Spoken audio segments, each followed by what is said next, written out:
ਬਾਣੀ ਵਿੱਚ ਬਾਣੀ ਅੰਮ੍ਰਿਤ ਸਾਰੇ।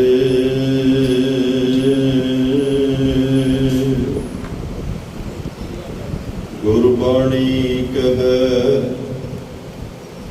ਸੇਵਕ ਜਨ ਮਾਨੈ,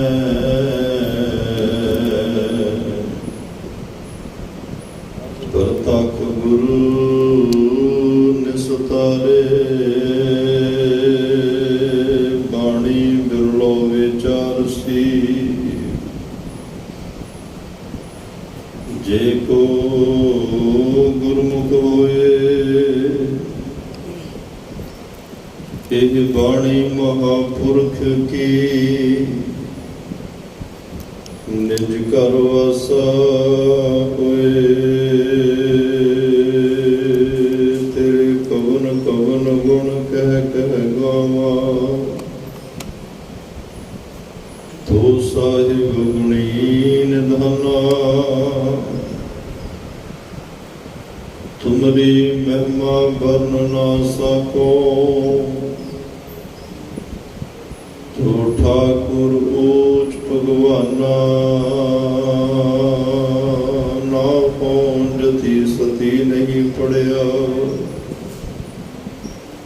ਮੂਰਖ ਮੁਗਦਾ ਜਨਮ ਪਿਆ।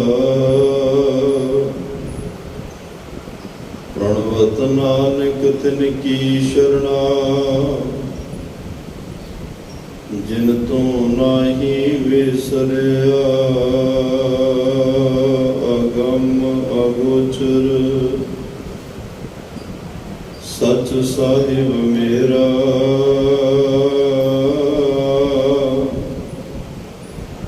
ਨਾਨਕ ਬੋਲੇ ਬੁਲਾਇਆ ਤੇਰਾ।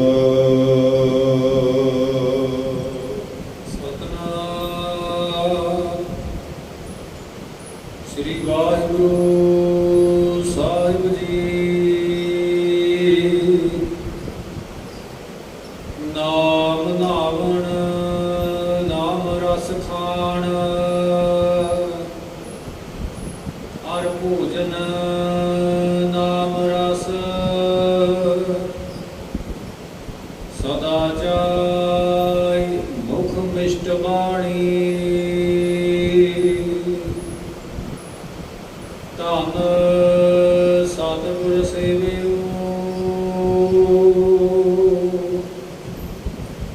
ਜਿਸ ਪਸਾਰੇ ਗਦ ਆਗਮ ਜਾਣੇ, ਕੁਲ ਸੰਭੂ ਸਮੁਦਰੇ। ਪਾਇਆ ਨਾਮ ਨਿਵਾਸ, ਸਕਯਥ ਜਨਮ ਕਲ ਉਚਰੈ। ਗੁਰ ਪਰਸਿਓ ਅਮਰ ਪ੍ਰਗਾਸ, ਨਾਮ ਨਾਵਣ ਨਾਮ ਰਸ ਖਾਣ, ਹਰ ਪੂਜਨ ਨਾਮ ਰਸ। ਸਦਾ ਚਾਹੇ ਮੁਖ ਮਿਸ਼ਟ ਬਾਣੀ। ਵਾਹਿਗੁਰੂ ਜੀ ਕਾ ਖਾਲਸਾ, ਵਾਹਿਗੁਰੂ ਜੀ ਕੀ ਫਤਿਹ। ਪਰਮ ਸਤਿਕਾਰ ਦੇ ਸਨਮਾਨਯੋਗ ਚਵਰ ਛਤਰ ਤਖਤ ਦੇ ਮਾਲਕ, ਜੁਗੋ ਜੁਗ ਅਟਲ, ਸਰਬ ਸਾਂਝੀ ਵਾਲਤਾ ਦੇ ਪੈਗੰਬਰ, ਦੀਨ ਦੁਨੀ ਦੇ ਰਾਖੇ, ਮਨੁੱਖਤਾ ਦੇ ਸਾਂਝੇ ਰਹਿਬਰ, ਗੁਰਤਾ ਗੱਦੀ ਤੇ ਸੁਭਾਈਮਾਨ, ਸਰਬ ਸੁੱਖਾਂ ਕੇ ਦਾਤੇ ਸਤਿਗੁਰ ਧੰਨ ਧੰਨ ਧੰਨ ਸਾਹਿਬ ਸ੍ਰੀ ਗੁਰੂ ਗ੍ਰੰਥ ਸਾਹਿਬ ਜੀ ਮਹਾਰਾਜ, ਜਿਨ੍ਹਾਂ ਦੀ ਅਪਾਰ ਕਿਰਪਾ ਬਖਸ਼ਿਸ਼ ਰਹਿਮਤ ਦਾ ਸਦਕਾ ਆਪ ਸਰਬੱਤ ਮਾਈ ਭਾਈ ਦੂਰੋਂ ਨੇੜਿਓਂ ਆਕਰ ਗੁਰਦੁਆਰਾ ਸਿੰਘ ਸ਼ਹੀਦਾਂ ਵਿਖੇ ਅੰਮ੍ਰਿਤ ਵੇਲੇ ਦੇ ਦੀਵਾਨਾਂ ਦੀ ਹਾਜ਼ਰੀ ਭਰ ਰਹੇ ਹੋ। ਵਡਭਾਗੇ ਹੋ, ਧੰਨਤਾ ਦੇ ਯੋਗ ਹੋ, ਸਤਿਗੁਰਾਂ ਦੀ ਬਖਸ਼ਿਸ਼ ਹੋਈ। ਰੱਬੀ ਗੁਰਬਾਣੀ ਦੇ ਨਿਤਨੇਮ ਸਰਵਣ ਕਰਨ ਦਾ, ਨਿਤਨੇਮ ਕਰਨ ਦਾ ਸਮਾਂ ਬਣਿਆ ਔਰ ਇਲਾਹੀ ਗੁਰਬਾਣੀ ਦੇ ਕੀਰਤਨ ਸਰਵਣ ਕਰਨ ਦਾ ਸੁਭਾਗ ਸਮਾਂ ਪ੍ਰਾਪਤ ਹੋਇਆ। ਉਪਰੰਤ ਚੱਲ ਰਹੀ ਸ੍ਰੀ ਗੁਰੂ ਗ੍ਰੰਥ ਸਾਹਿਬ ਮਹਾਰਾਜ ਜੀ ਦੀ ਲੜੀਵਾਰ ਕਥਾ, ਗੁਰ ਸ਼ਬਦ ਵਿਚਾਰ, ਬ੍ਰਹਮ ਵਿਚਾਰ ਨਾਲ ਜੁੜਨ ਦਾ ਸਮਾਂ ਵੀ ਸਾਨੂੰ ਸਾਰਿਆਂ ਨੂੰ ਪ੍ਰਾਪਤ ਹੋਇਆ ਹੈ। ਆਓ ਇਸ ਮਿਲੇ ਹੋਏ ਸਮੇਂ ਨੂੰ ਗੁਰੂ ਦੀ ਵਡਿਆਈ, ਉਪਮਾ, ਮਹਿਮਾ ਗਾਇਨ ਕਰਕੇ ਆਪਣੇ ਜੀਵਨ ਜ਼ਿੰਦਗੀ ਦੀਆਂ ਕੁਝ ਘੜੀਆਂ, ਕੁਝ ਪਲਾਂ ਨੂੰ ਸਫਲ ਕਰਨ ਦਾ ਯਤਨ ਕਰੀਏ। ਸਤਿਗੁਰੂ ਪਾਤਸ਼ਾਹ ਦੀ ਬਖਸ਼ਿਸ਼ ਦੇ ਪਾਤਰ ਬਣੀਏ। ਗੁਰਮਤਿ ਦਾ ਕੋਈ ਬਚਨ ਆਪਣੇ ਹਿਰਦੇ ਵਿੱਚ ਵਸਾਉਣ ਦਾ ਯਤਨ ਕਰੀਏ, ਜਿਸ ਨਾਲ ਸਾਡਾ ਪਾਰ ਉਤਾਰਾ ਹੋ ਸਕੇ, ਸਾਡਾ ਜੀਵਨ ਸਫਲ ਹੋ ਸਕੇ। ਆਪਣੇ ਹਿਰਦਿਆਂ ਦੇ ਭਾਂਡੇ ਨੂੰ ਬੜੇ ਅਦਬ ਸਤਿਕਾਰ ਦੇ ਨਾਲ ਗੁਰੂ ਚਰਨਾਂ ਵਿੱਚ ਸਮਰਪਣ ਕਰਕੇ ਬੈਠਣ ਦੀ ਕੋਸ਼ਿਸ਼ ਕਰੀਏ, ਤਾਂ ਕਿ ਇਸ ਹਿਰਦੇ ਰੂਪੀ ਬਰਤਨ ਦੇ ਵਿੱਚ ਗੁਰੂ ਦੇ ਨਾਮ ਰੂਪੀ, ਗੁਰੂ ਦੇ ਸ਼ਬਦ ਰੂਪੀ ਕਿਸੇ ਰਤਨ ਦੀ, ਕਿਸੇ ਕੀਮਤੀ, ਬੇਸ਼ਕੀਮਤੀ ਸ਼ਬਦ ਦੀ ਬਖਸ਼ਿਸ਼ ਹੋ ਸਕੇ, ਪਰਮਾਤਮਾ ਦਾ ਕੋਈ ਨਾਮ ਦਾ ਕਿਣਕਾ ਟਿਕ ਸਕੇ, ਵਸ ਸਕੇ, ਜਿਸ ਨਾਲ ਅਸੀਂ ਵੀ ਜਿਉਂਦੇ ਜੀ ਮੁਕਤ ਹੋ ਸਕੀਏ, ਸਾਡਾ ਅੰਤਰ ਆਤਮਾ ਨਿਰਮਲ ਹੋ ਸਕੇ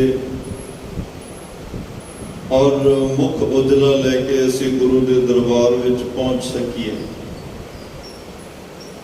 ਅੱਜ ਦੇ ਬਹੁਤ ਹੀ ਰਹੱਸ ਭਰੇ ਹੋਏ ਸ਼ਬਦ ਭੱਟ ਸਹਾਰ ਜੀ ਨੇ ਧੰਨ ਧੰਨ ਸਾਹਿਬ ਸ੍ਰੀ ਗੁਰੂ ਅਮਰਦਾਸ ਮਹਾਰਾਜ ਜੀ ਦੇ ਪਰਥਾਏ, ਉਹਨਾਂ ਦੀ ਉਸਤਤ ਵਿੱਚ,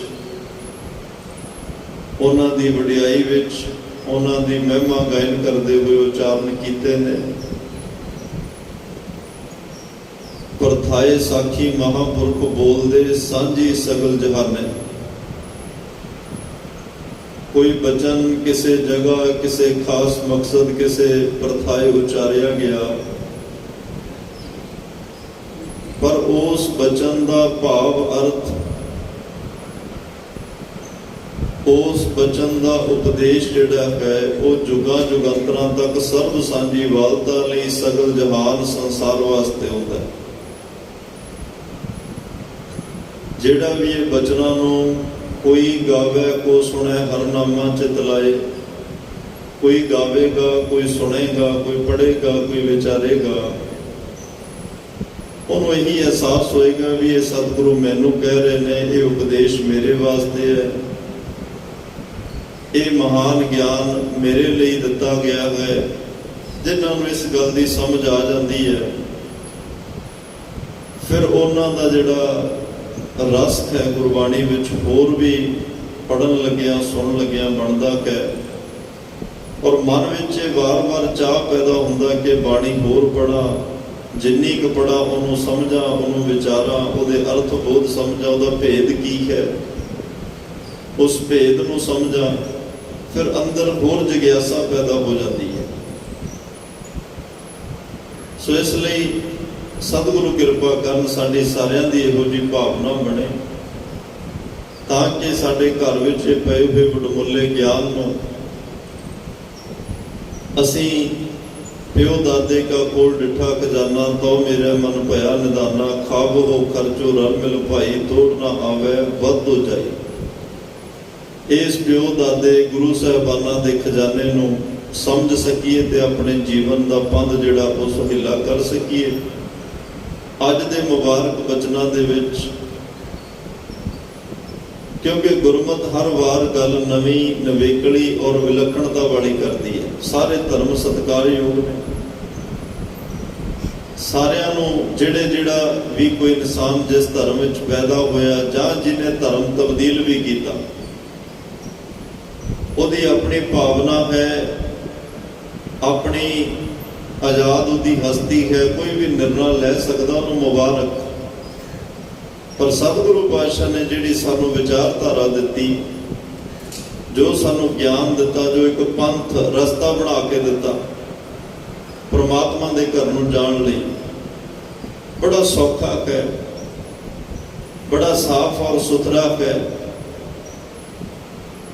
ਤੇ ਅਸੀਂ ਉਸ ਰਸਤੇ ਨੂੰ ਸਮਝ ਨਹੀਂ ਸਕੇ, ਉਸ ਰਸਤੇ ਨੂੰ ਪਹਿਚਾਣ ਨਹੀਂ ਸਕੇ, ਉਸ ਰਸਤੇ ਤੇ ਕਦੇ ਚੱਲਣ ਦੀ ਕੋਸ਼ਿਸ਼ ਨਹੀਂ ਕੀਤੀ। ਪੁੱਛਿਆ ਤਾਂ ਬੜੀ ਵਾਰ ਕਿ ਪ੍ਰਮਾਤਮਾ ਨੂੰ ਮਿਲਣਾ ਚਾਹੁੰਦੇ ਹਾਂ ਜੀ, ਕੋਈ ਰਸਤਾ ਦੱਸੋ, ਪਰ ਪੁੱਛ ਕੇ ਹਟ ਗਏ, ਤੁਰੇ ਨਹੀਂ। ਕੋਈ ਰਸਤਾ ਪੁੱਛਦਾ ਹੀ ਰਵੇ, ਰਸਤੇ ਤੇ ਚੱਲੇ ਨਾ, ਕਿਵੇਂ ਮੰਜ਼ਿਲ ਤੇ ਪਹੁੰਚੇਗਾ? ਤਾਂ ਹੀ ਭਾਈ ਗੁਰਦਾਸ ਸਾਹਿਬ ਨੇ ਕਿਹਾ ਸੀ, ਪੁੱਛਤ ਪਥ ਕਤਹਿ ਮਾਰਗ ਨਾ ਧਾਰੈ ਪਗ, ਪ੍ਰੀਤਮ ਕੇ ਦੇਸ਼ ਕੈਸੇ ਬਾਤਨ ਸੁਝਾਈ ਹੈ। ਕਿ ਰਸਤੇ ਭਾਈ ਤੂੰ ਰੋਜ਼ ਪੁੱਛਦਾ ਪਰ ਤੁਰਦਾ ਨਹੀਂ। ਨਿਤਨੇਮ ਕਦੋਂ ਕਰਾਂ, ਕਿਸ ਵੇਲੇ ਕਰਾਂ, ਕਿਹੜੀ ਬਾਣੀ ਦਾ ਕਰਾਂ, ਕੀ ਨਾ ਕਰਾਂ, ਸਿਮਰਨ ਕਿਵੇਂ ਕਰਾਂ, ਕਿਸ ਟਾਈਮ ਕਰਾਂ, ਕਿੱਥੇ ਬੈਠ ਕੇ ਕਰਾਂ, ਕਿਸ ਟਾਈਮ ਗੁਰੂ ਘਰ ਜਾਵਾਂ, ਕਿਸ ਵੇਲੇ ਕਿੱਥੇ ਧਿਆਨ ਲਾਵਾਂ, ਬੜੀਆਂ ਗੱਲਾਂ ਪੁੱਛੀਆਂ, ਪਰ ਕਮਾਈ ਇੱਕ ਵੀ ਨਾ। ਤੁਰ ਕੇ ਇੱਕ ਦਿਨ ਵੀ ਨਾ ਦੇਖਿਆ। ਰਸਤਾ ਦੱਸਣ ਵਾਲੇ ਦੱਸ ਕੇ ਚਲੇ ਜਾਂਦੇ ਨੇ, ਪਰ ਕੋਈ ਇਸ ਤਰ੍ਹਾਂ ਨਹੀਂ ਹੁੰਦਾ ਰਸਤਾ ਦੱਸਣ ਵਾਲਾ ਮੰਜ਼ਿਲ ਤੱਕ ਵੀ ਛੱਡ ਕੇ ਆਵੇ। ਕੋਈ ਇਮਾਨਦਾਰੀ ਨਾਲ ਰਸਤਾ ਹੀ ਸਹੀ ਦੱਸਦੇ, ਇਹੀ ਬਹੁਤ ਕਾਫੀ ਹੁੰਦਾ ਹੈ। ਤੁਰਨਾ ਆਪਣੇ ਉਦਮ ਨਾਲ ਹੁੰਦਾ ਹੈ, ਆਪਾਂ ਨੂੰ ਕੋਸ਼ਿਸ਼ ਔਰ ਮਿਹਨਤ ਕਰਨੀ ਪੈਂਦੀ ਹੈ। ਪਰ ਜਦੋਂ ਤੁਰ ਪਈਏ, ਪਰਮਾਤਮਾ ਨੂੰ ਮਿਲਣ ਚੱਲੀਏ, ਤੇ ਪਰਮਾਤਮਾ ਦਾ ਸੁਭਾਅ ਕਿ ਉਹ ਵੀ ਫਿਰ ਸਾਨੂੰ ਮਿਲਣ ਵਾਸਤੇ ਤਿਆਰੀ ਖਿੱਚ ਲੈਂਦਾ ਹੈ। ਉਹ ਵੀ ਸਾਡੇ ਵੱਲ ਨੂੰ ਮਿਲਣ ਦੀ ਇੱਛਾ ਲੈ ਕੇ ਤੁਰ ਪੈਂਦਾ ਹੈ, ਤੇ ਮਿਲਾਪ ਹੋਣਾ ਤੈਅ ਹੋ ਜਾਂਦਾ ਹੈ, ਮਿਲਾਪ ਹੋਣਾ ਯਕੀਨੀ ਹੋ ਜਾਂਦਾ ਹੈ। ਪਰ ਦੇਰੀ ਉਨੀ ਦੇਰ ਤੱਕ ਹੈ ਜਿੰਨੀ ਦੇਰ ਤੱਕ ਅਸੀਂ ਤੁਰਦੇ ਨਹੀਂ। ਆਓ ਅੱਜ ਦੇ ਇਸ ਪਾਵਨ ਬਚਨਾਂ ਦੇ ਨਾਲ ਜੁੜੀਏ, ਨਾਲ ਨਾਲ ਗੁਰਮਤਿ ਦੀ ਰੋਸ਼ਨੀ ਵਿੱਚ ਇਹਨਾਂ ਪਾਵਨ ਸ਼ਬਦਾਂ ਨੂੰ ਵਿਚਾਰਨ ਦਾ ਯਤਨ ਕਰੀਏ।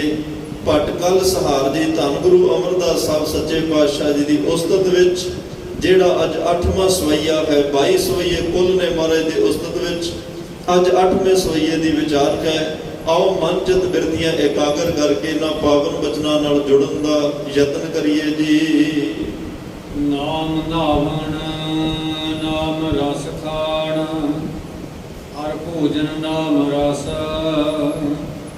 ਸਦਾ ਚਾਹੀ ਮੁਖ ਮਿਸ਼ਟ ਬਾਣੀ। ਨਾਮ ਨਾਵਣ, ਇੱਥੇ ਵੈਸੇ ਨੰਨੇ ਨੂੰ ਕੰਨਾ ਵਾਵਾ ਨਾਣਾ, ਕਈ ਨਾਵਣ ਪੜ ਜਾਂਦੇ, ਇੱਥੇ ਥੋੜਾ ਜਿਹਾ ਜ਼ੋਰ ਦੇ ਕੇ ਨਾਵਣ, ਕਿਉਂਕਿ ਇਸ਼ਨਾਨ ਦੀ ਗੱਲ ਹੈ, ਨਹਾਉਣ ਦੀ ਗੱਲ ਹੈ। ਨਾਮ ਨਾਵਣ, ਧੰਨ ਗੁਰੂ ਅਮਰਦਾਸ ਪਾਤਸ਼ਾਹ ਜੀ ਤੇ ਕਹਿੰਦੇ ਮੇਰੇ ਲਈ ਨਾਮ ਜਪਣਾ, ਨਾਮ ਦੇ ਵਿੱਚ ਇਸ਼ਨਾਨ ਕਰਨਾ, ਉਹੀ ਨਹਾਉਣਾ ਹੈ। ਪਰ ਜਦੋਂ ਕੋਈ ਇਨਸਾਨ ਧਰਮ ਦੀ ਦੁਨੀਆ ਵਿੱਚ ਪ੍ਰਵੇਸ਼ ਕਰਦਾ ਹੈ ਨਾ, ਉਦੋਂ ਵਾਰ-ਵਾਰ ਉਹਨੂੰ ਇੱਕੋ ਹੀ ਉਪਦੇਸ਼ ਦ੍ਰਿੜ ਕਰਾਇਆ ਜਾਂਦਾ ਕਿ ਭਾਈ ਨਿਜ ਘਰ ਮਹਿਲ ਪਾਵੋ ਸੁਖ ਸਹਿਜੇ। ਉੱਥੋਂ ਤੱਕ ਪਹੁੰਚਣ ਲਈ ਬੋਹਰ ਨਾ ਹੋਏਗੋ, ਫੇਰਾਂ ਦੀ ਦਾਤ ਪ੍ਰਾਪਤ ਕਰਨ ਲਈ ਤੈਨੂੰ ਪਰਮਾਤਮਾ ਦੇ ਦੱਸੇ ਹੋਏ ਉਪਦੇਸ਼, ਗੁਰੂ ਦੇ ਦੱਸੇ ਉਪਦੇਸ਼ ਨੂੰ ਸੁਣਨਾ, ਮੰਨਣਾ ਤੇ ਕਮਾਉਣਾ ਪਏਗਾ, ਤਾਂ ਕਿ ਤੈਨੂੰ ਦਾਤ ਪ੍ਰਾਪਤ ਹੋ ਸਕੇ, ਤੂੰ ਨਿਜ ਘਰ ਟਿਕ ਸਕੇ, ਤੇਰਾ ਆਉਣ ਜਾਣ ਜਿਹੜਾ ਉਹ ਖਤਮ ਹੋ ਜਾਵੇ। ਜਦੋਂ ਇਨਸਾਨ ਨੂੰ ਇਸ ਗੱਲ ਦੀ ਸਮਝ ਹੋਈ ਕਿ ਮੈਂ ਉਸ ਨਿਜ ਘਰ ਦਾ ਵਾਸੀ ਬਣਨਾ ਜਿੱਥੇ ਨਾਨਕ ਬੱਧਾ ਘਰ ਤਹਾ, ਜਿੱਥੇ ਮਿਰਤ ਨਾ ਜਨਮ ਜਰਾ, ਜਿਸ ਘਰ ਵਿੱਚ ਨਾ ਜਨਮ ਹੈ ਨਾ ਮੌਤ ਹੈ, ਬੇਗਮਪੁਰਾ ਸ਼ਹਿਰ ਕੋ ਨਾਉ, ਮੈਂ ਉਸ ਦੇਸ਼ ਦਾ ਵਾਸੀ ਬਣਨਾ ਹੈ, ਉਸ ਘਰ ਵਿੱਚ ਸਦਾ ਲਈ ਟਿਕਣਾ ਹੈ। ਤੇ ਫਿਰ ਬੜੇ ਯਤਨ ਆਰੰਭ ਦਿੰਦਾ ਹੈ, ਬੜੇ ਤਰ੍ਹਾਂ ਦੇ ਕਾਰਜ, ਧਰਮ ਦੇ ਕਾਰਜ ਕਰਨੇ ਸ਼ੁਰੂ ਕਰ ਦਿੰਦਾ। ਉਹਨਾਂ ਧਰਮ ਦੇ ਕਾਰਜਾਂ ਵਿੱਚ ਇੱਕ ਇਹਨੇ ਇਸ਼ਨਾਨ ਵੀ ਕਾਰਜ ਲੱਭ ਲਿਆ। ਇਸ਼ਨਾਨ ਨੂੰ ਵੀ ਧਰਮ ਦਾ ਕਰਮ ਸਮਝ ਲਿਆ ਕਿ ਧਰਮ ਦੀ ਦੁਨੀਆ ਵਿੱਚ ਇਸ਼ਨਾਨ ਬੜਾ ਮਹੱਤਵਪੂਰਨ ਹੈ। ਤੇ ਸਨਾਤਨ ਮਤ ਦੇ ਜਦੋਂ ਫਲਸਫੇ ਨੂੰ ਪੜ੍ਹੀਏ, ਹਿੰਦੂ ਮਤ ਦੇ ਫਲਸਫੇ ਨੂੰ ਪੜ੍ਹੀਏ, ਉਹਨਾਂ ਨੇ ਤਾਂ ਇਸ਼ਨਾਨ ਕਰਨ ਵਾਸਤੇ 68 ਤੀਰਥ ਵੀ ਤੈਅ ਕਰ ਦਿੱਤੇ ਕਿ ਜਾਓ ਭਾਈ, ਸਾਲ ਬਾਅਦ ਤੁਸੀਂ ਜਾ ਕੇ ਇਸ਼ਨਾਨ ਕਰੋ, ਸਾਰੇ 68 ਤੀਰਥਾਂ ਤੇ ਇਸ਼ਨਾਨ ਕਰੋ, ਤੁਹਾਡੇ ਸਾਲ ਬਾਅਦ ਕੀਤੇ ਹੋਏ ਪਾਪਾਂ ਦਾ ਹਿਸਾਬ ਕਿਤਾਬ, ਜੋ ਲੇਖਾ ਜੋਖਾ, ਉਹ ਇੱਕ ਦਿਨ ਵਿੱਚ ਖਤਮ ਹੋ ਜਾਂਦਾ ਹੈ। ਸੰਸਾਰ ਨੂੰ ਇਸ ਗੱਲ ਦੀ ਸਮਝ ਪਈ ਤੇ ਜਿਵੇਂ ਕਿਵੇਂ ਕਿਸੇ ਤੋਂ ਹੋਇਆ ਉਹਨਾਂ ਨੇ ਤੀਰਥ ਇਸ਼ਨਾਨ ਕਰਨੇ ਜਿਹੜੇ ਪ੍ਰਾਰੰਭ ਕਰ ਦਿੱਤੇ। ਤੀਰਥਾਂ ਦੀ ਯਾਤਰਾ ਜਿਹੜੀ ਉਹ ਸ਼ੁਰੂ ਕਰ ਦਿੱਤੀ। ਕੋਈ ਕਿਤੇ ਅੱਜ ਵੀ ਆਪਾਂ ਇਹ ਸਾਰੀਆਂ ਗੱਲਾਂ ਸਾਡੇ ਧਰਮ ਵਿੱਚ ਵੀ, ਕਿਉਂਕਿ ਨਕਲ ਕਰਨ 'ਚ ਅਸੀਂ ਬੜੇ ਮਾਹਰ ਹਾਂ, ਇਸ ਗੱਲ ਨੂੰ ਅਸੀਂ ਵੀ ਕਾਪੀ ਕੀਤਾ। ਅੱਜ ਸਾਡੇ ਵੀ ਸੁਭਾਵਿਕ ਰਸਨਾ ਤੋਂ ਨਿਕਲ ਜਾਂਦਾ ਜੀ, ਅਸੀਂ ਅੰਮ੍ਰਿਤਸਰ ਨਹਾਉਣ ਚੱਲੇ ਹਾਂ, ਤਰਨਤਾਰਨ ਨਹਾਉਣ ਚੱਲੇ ਹਾਂ, ਹਜ਼ੂਰ ਸਾਹਿਬ ਨਹਾਉਣ ਚੱਲੇ ਹਾਂ। ਨਹਾਉਣਾ ਕੋਈ ਮਾੜੀ ਗੱਲ ਨਹੀਂ। ਮਨੁੱਖ 84 ਲੱਖ ਜੂਨ ਦਾ ਸਰਦਾਰ ਹੈ। ਤਨ ਦੀ ਸਫਾਈ ਰੱਖਣੀ ਸਾਡਾ ਇਹ ਮੁੱਢ ਕਦੀਮਾ ਸੁਭਾਅ ਔਰ ਕਰਮ ਹੈ ਕਿ ਆਪਣੇ ਆਪ ਨੂੰ ਸਵੱਛ ਰੱਖਣਾ, ਸਾਫ਼ ਰੱਖਣਾ। ਗਰਮੀ ਹੋਵੇ 2 3 4 ਵਾਰ ਵੀ ਇਸ਼ਨਾਨ ਹੋ ਜਾਂਦਾ ਹੈ, ਕੋਈ ਮਾੜੀ ਗੱਲ ਨਹੀਂ। ਤਨ ਦੀ ਸਵੱਛਤਾ ਜ਼ਰੂਰੀ ਹੈ। ਤਨ ਨੂੰ ਪਾਣੀ ਨਹੀਂ ਹੀ ਸਾਫ਼ ਕਰਨਾ, ਇਹ 'ਚ ਕੋਈ ਦੋ ਰਾਏ ਨਹੀਂ। ਪਰ ਸਤਿਗੁਰੂ ਪਾਤਸ਼ਾਹ ਕਹਿੰਦੇ ਕੋਈ ਤਨ ਦਾ ਇਸ਼ਨਾਨ ਕਰਕੇ ਕਵੇ ਮਨ ਵੀ ਸਾਫ਼ ਹੋ ਗਿਆ, ਕੋਈ ਬਾਹਰ ਦੇ ਪਾਣੀ ਨਾਲ ਨਹਾ ਕੇ ਕਵੇ ਮੇਰਾ ਮਨ ਵੀ ਉਜਲ ਹੋ ਗਿਆ, ਇਹ ਉਹਦਾ ਧਰਮ ਨਹੀਂ, ਇਹ ਉਹਦਾ ਭਰਮ ਹੋਏਗਾ। ਸੁੱਚੇ ਇਹ ਨਾ ਆਖੀਐ ਬਹਿਨ ਜੇ ਪਿੰਡਾਂ ਧੋਏ, ਉਹ ਸੁੱਚੇ ਨਹੀਂ ਜਿਹੜੇ ਕੱਲਾ ਪਿੰਡਾਂ ਹੀ ਧੋ ਰਹੇ ਆ, ਜਿਹੜੇ ਕੱਲੇ ਸਰੀਰ ਨੂੰ ਹੀ ਧੋ ਰਹੇ ਆ। ਉਹਦਾ ਕਬੀਰ ਸਾਹਿਬ ਨੇ ਨਿਰਣਾ ਦੇ ਦਿੱਤਾ, ਕਬੀਰ ਗੰਗਾ ਤੀਰ ਜੋ ਘਰ ਕਰੈ ਪੀਵੈ ਨਿਰਮਲ ਨੀਰ। ਤੂੰ ਸਾਲ ਬਾਅਦ ਜਾਣ ਦੀ ਗੱਲ ਛੱਡ, ਤੂੰ ਉੱਥੇ ਰਹਿਣ ਹੀ ਲੱਗ ਪੈ। ਗੰਗਾ ਕਿਨਾਰੇ ਕੁੱਡੀਆਂ ਪਾ, ਝੌਂਪੜੀ ਪਾ, ਆਪਣਾ ਰਹਿਣ ਬਸੇਰਾ ਉੱਥੇ ਕਰ, ਸਵੇਰ ਸ਼ਾਮ ਇਸ਼ਨਾਨ ਕਰ, ਗੰਗਾ ਦਾ ਪਾਕ ਪਵਿੱਤਰ ਨੀਰ ਉਹਨੂੰ ਪਾਣੀ ਨੂੰ ਪੀਣਾ ਵੀ ਕਰ। ਗੰਗਾ ਤੀਰ ਜੋ ਘਰ ਕਰੈ ਪੀਵੈ ਨਿਰਮਲ ਨੀਰ, ਬਿਨ ਹਰ ਭਗਤ ਨਾ ਮੁਕਤ ਹੋਏ। ਬਿਨਾ ਹਰੀ ਭਗਤੀ ਤੋਂ ਮੁਕਤੀ ਨਹੀਂ, ਇਉਂ ਕਹਿ ਰਮੈ ਕਬੀਰ। ਕਬੀਰ ਸਾਹਿਬ ਕਹਿੰਦੇ ਭਾਈ ਮੈਂ ਸਾਰੀਆਂ ਜਗ੍ਹਾ ਤੇ ਜਾ ਕੇ ਵੇਖਿਆ, ਕੱਲੇ ਇਸ਼ਨਾਨ ਨਾਲ ਤਾਂ ਤਨ ਸਾਫ਼ ਹੁੰਦਾ ਹੈ, ਇਸ਼ਨਾਨ ਕਰਨ ਨਾਲ ਪਰਮਾਤਮਾ ਨਹੀਂ ਮਿਲਦਾ। ਪਰਮਾਤਮਾ ਤਾਂ ਉਹਦੀ ਭਗਤੀ ਕਰਨ ਨਾਲ ਮਿਲਦਾ। ਜਿੰਨਾ 15 ਭਗਤਾਂ ਦੀ ਬਾਣੀ ਗੁਰੂ ਗ੍ਰੰਥ ਸਾਹਿਬ ਪਾਤਸ਼ਾਹ ਵਿੱਚ ਦਰਜ ਹੈ, ਉਹਨਾਂ ਕੱਲੇ ਇਸ਼ਨਾਨ ਨਹੀਂ ਕੀਤੇ, ਇਸ਼ਨਾਨ ਕਰਕੇ ਪਰਮਾਤਮਾ ਦੀ ਬੰਦਗੀ ਵੀ ਕੀਤੀ ਹੈ। ਇਸ਼ਨਾਨ ਕਰਕੇ ਪਰਮਾਤਮਾ ਨੂੰ ਧਿਆਇਆ ਵੀ ਹੈ। ਇਸ਼ਨਾਨ ਕਰਕੇ ਪਰਮਾਤਮਾ ਦਾ ਸਿਮਰਨ, ਮੈਡੀਟੇਸ਼ਨ, ਧਿਆਨ ਲਗਾ ਕੇ ਉਸ ਅਕਾਲ ਪੁਰਖ ਵਾਹਿਗੁਰੂ ਨੂੰ ਸਜਦਾ ਕੀਤਾ, ਨਮਸਕਾਰਾਂ ਕੀਤੀਆਂ। ਕੱਲੇ ਉਹ ਤਨ ਦੇ ਸਾਫ਼ ਕਰਨ ਤੱਕ ਗੱਲ ਸੀਮਤ ਨਹੀਂ ਹੋਈ। ਮਹਾਰਾਜ ਕਹਿੰਦੇ ਸੁੱਚੇ ਇਹ ਨਾ ਆਖੀਐ ਬਹਿਨ ਜੇ ਪਿੰਡਾਂ ਧੋਏ, ਸੁੱਚੇ ਸਈ ਨਾਨਕਾ ਜਿਨ ਮਨ ਵਸਿਆ ਸੋਏ। ਸੁੱਚੇ ਤਾਂ ਉਹ ਨੇ ਭਾਈ ਜਿਨ੍ਹਾਂ ਦੇ ਮਨ ਵਿੱਚ ਪਰਮਾਤਮਾ ਦਾ ਨਾਮ ਵਸ ਗਿਆ, ਜਿਨ੍ਹਾਂ ਦੇ ਅੰਤਰ ਆਤਮੇ ਅਕਾਲ ਪੁਰਖ ਵਾਹਿਗੁਰੂ ਪਰਮਾਤਮਾ ਦੀ ਯਾਦ ਵਸ ਗਈ, ਜਿਨ੍ਹਾਂ ਨੇ ਭਗਤੀ ਕਰਕੇ ਅੰਦਰ ਪਰਮਾਤਮਾ ਦਾ ਕਿਣਕਾ ਵਸਾ ਲਿਆ, ਉਹ ਅਸਲ ਵਿੱਚ ਸੁੱਚੇ ਹੋਏ ਨੇ। ਕੱਲੇ ਤਨ ਨੂੰ ਧੋਣ ਵਾਲੇ ਸੁੱਚੇ ਨਹੀਂ ਹੁੰਦੇ, ਕੱਲੇ ਤਨ ਨੂੰ ਧੋਣ ਵਾਲੇ ਸੁੱਚੇ ਨਹੀਂ। ਅੱਜ ਵੀ ਅਸੀਂ ਕਈ ਵਾਰ ਕੁਝ ਛੱਕ ਕੇ ਕਹਦੇ ਜੀ ਹੱਥ ਸੁੱਚੇ ਕਰਾਓ ਜੀ। ਜਿਹੜੀ ਚੀਜ਼